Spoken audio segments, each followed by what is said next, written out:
आजीचा चष्मा। ही गीताची आजी आहे। आजीला वाचनाची आवड आहे। आजी चष्मा लावते आणि रोज पेपर वाचते। एके दिवशी आजीला तिचा चष्मा भेटेना। तिला व्यवस्थित दिसत नव्हते। आजीला वस्तू सुद्धा नीट सापडत नव्हत्या। आजीने गीताला उठवण्यास सुरुवात केली।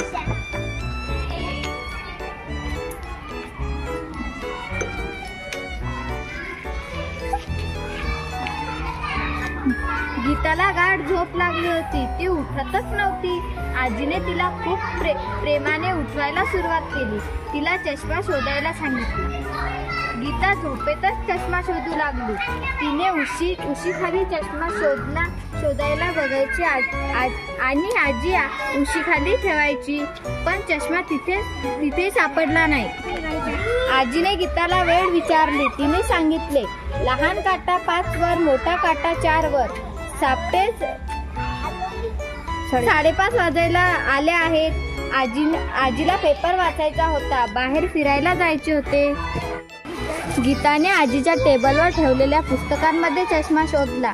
आजी रोज तिथे बसून पेपर वाचायची। वाचता वाचता चष्मा तिथे विसरायची। चष्मा तिथेही नव्हता। गीताने चष्मा बाथरूम मध्ये शोधला। तिथे खूप कपडे पडली होती।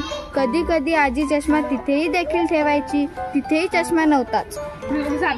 मग गीता अंगणात गेली। अंगणात खूप पसारा पडला होता। आजी कधी कधी तिथे बसल्यावर चष्मा तिथे विसरायची, पण तिथेही चष्मा सापडला नाही। गीताने चष्मा शोधता शोधता पलंगाखाली डोकावले।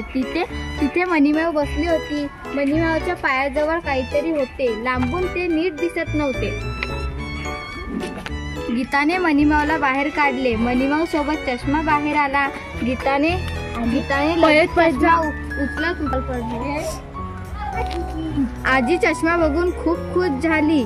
आजीने चष्मा डोळ्याला लावला आणि पेपर वाचायला सुरुवात केली।